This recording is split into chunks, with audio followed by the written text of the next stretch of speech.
Bem-vindo à 206ª edição do programa Pedindo Luz. O tema hoje é Após a Morte. Quem é que no mínimo não tem curiosidade em saber se há algo e o quê após a morte? Há quem pense que após a morte deixa de haver existência, que a pessoa deixa de existir. Os que assim pensam apenas pensam, pois realmente nada sabem sobre o assunto, por muito que dissertem sobre a matéria. Na realidade, sobre tais pessoas eu não diria que pensam não haver existência após a morte, mas que desejam que não haja existência depois de morrerem. É que o simples pensamento assusta-as sobremaneira, ainda que não admitam. Essa é que é a realidade. A verdade factual é que a morte é certa. Todos vamos experimentá-la. Por isso aconselho-te que penses bem no assunto, visto que irás mesmo morrer. E não o tomes de ânimo leve como muitos, pois a coisa pode não te correr bem como imaginas e desejas, e pior, pode-te correr muito, muito, muito mal mesmo. Agora, a questão que se impõe é esta. Haverá algo após a morte? Se sim, o quê? Há céu? Há inferno? Steve Jobs, certamente já ouviste falar dele, que criou a Apple e grande parte da tecnologia que usamos hoje, especialmente o iPhone, pediu ao jornalista e escritor Walter Isaacson que escrevesse a sua biografia, e ele assim o fez. Tornou-se numa das biografias mais vendidas de sempre.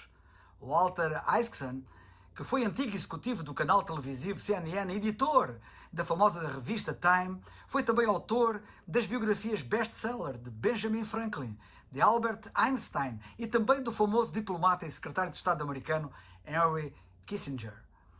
Na biografia sobre Steve Jobs, lemos que o Walter Isaacson perguntou-lhe se ele acreditava ou não em Deus. Steve Jobs disse que ao longo da sua vida houve períodos em que ele acreditou em Deus e houve momentos em que não acreditou.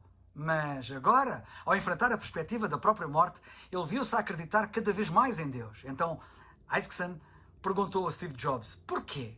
Porquê acredita cada vez mais? Steve Jobs respondeu, passo a citar, porque não posso aceitar que o corpo, um dia, simplesmente se desligue e então tudo acaba e a pessoa desapareça para sempre. Depois, Steve Jobs acrescentou estas palavras. Aliás, é por isso que nós nunca desligamos os equipamentos de Apple. Sabias, porventura, que esta era a razão deste facto? Pensa no assunto. É curioso como, quando se aproxima a hora da verdade, as pessoas quaisquer que sejam, mesmo famosas e dotas, piam fino.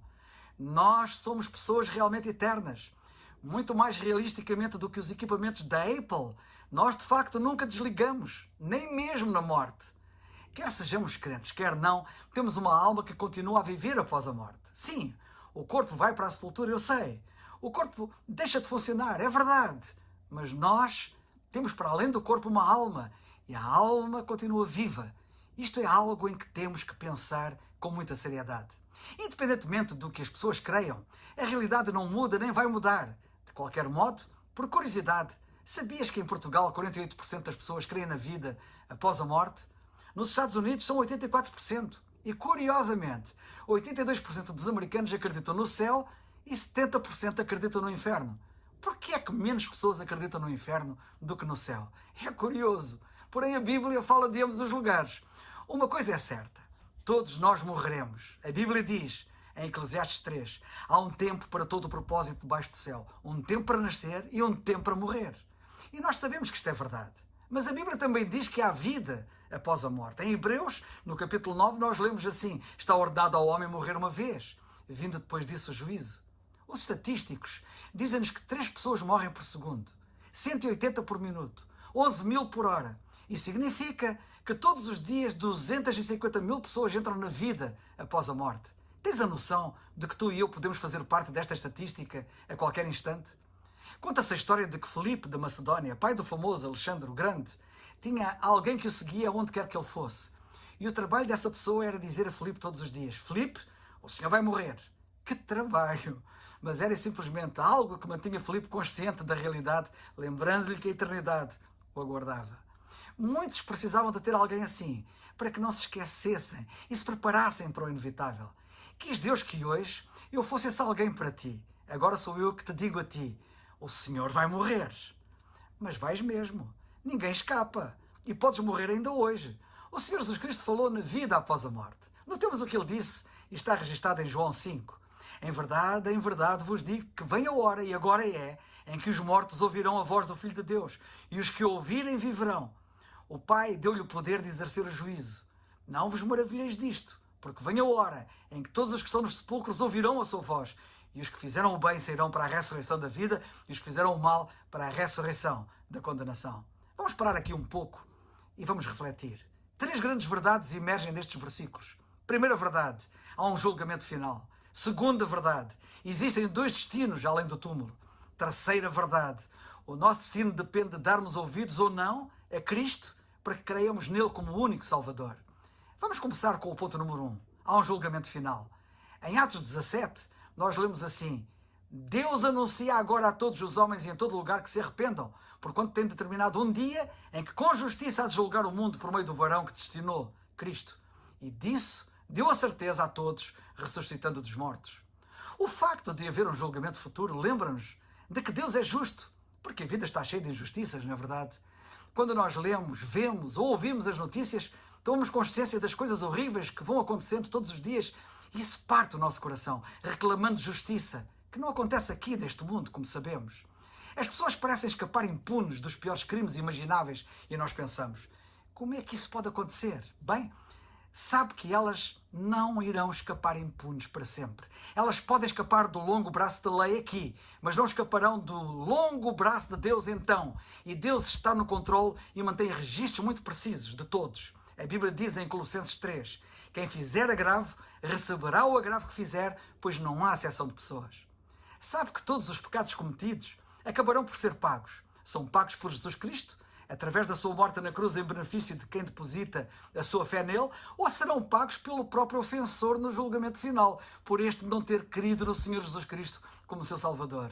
E sabe também o seguinte, existem 2 destinos após a morte, céu e inferno. A Bíblia mostra que o céu é um lugar real com pessoas reais. A Bíblia chama o céu de paraíso e fala de algumas pessoas ali, nomeadamente de Abraão e de Lázaro, por exemplo. É um lugar real, com pessoas reais. Existe uma visão distorcida do céu. Entre algumas distorções, muitos pensam que o céu é um lugar enfadonho. Mas não é, de todo. É um lugar feliz. É paraíso, diz a Bíblia. A Bíblia também mostra que o inferno é igualmente um lugar real com pessoas reais. E atenção que a Bíblia avisa solenemente. Cito o que está em Lucas 12.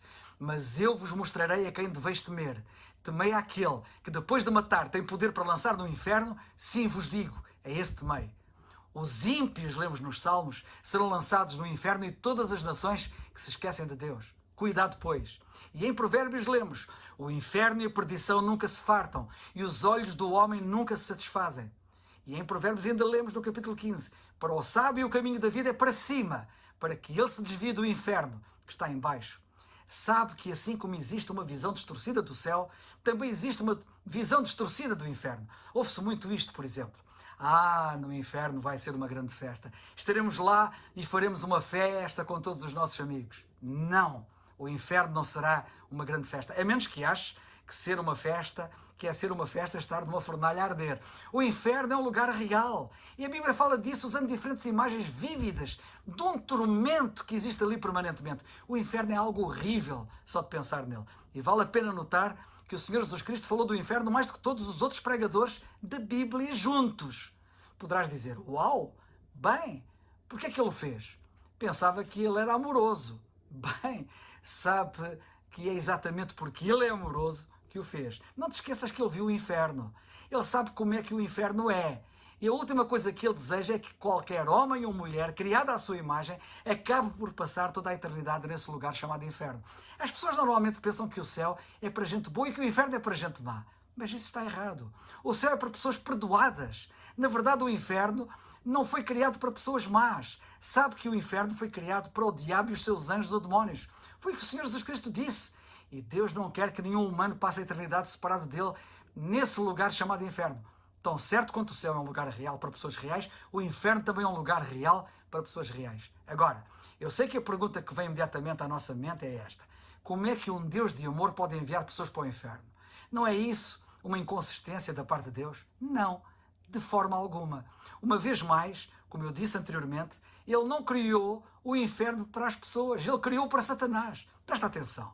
Se uma pessoa acabar no inferno, ela obtém o que realmente queria. Uma pessoa colocou o caso desta forma e passa a citar. As pessoas só conseguem, na vida, após a morte, o que mais desejam. seja para terem Jesus Cristo como seu Salvador, seja para serem salvadoras de si próprias. O que não é verdade, que não vai acontecer. O inferno é simplesmente o caminho que alguém escolhe livremente para sempre. C.S. Lewis colocou o assunto desta forma. Passo a citar. Existem apenas dois tipos de pessoas no final. Aquelas que dizem a Deus, seja feita a tua vontade, e aquelas a quem Deus dirá no fim, seja feita a vossa vontade. Todos os que estão no inferno estarão lá, porque escolheram estar lá. Então, se uma pessoa acaba nesse lugar chamado inferno, ela não tem ninguém para culpar a não ser a si própria. Não faz sentido culpar quem quer que seja, muito menos a Deus. Ouvi falar de um cosmonauta russo que depois de voltar do espaço disse, quando fui para o espaço não encontrei Deus. Bem, digo eu, se ele tivesse tirado o capacete espacial lá no espaço, ele teria encontrado Deus de imediato. Garanto, mas encontrá-lo-ia como juiz. Não queres tu encontrá-lo quanto antes de morreres, como teu único Salvador? Como a Bíblia insta, crê no Senhor Jesus Cristo e serás salvo. Atos 16, 31. É o farol que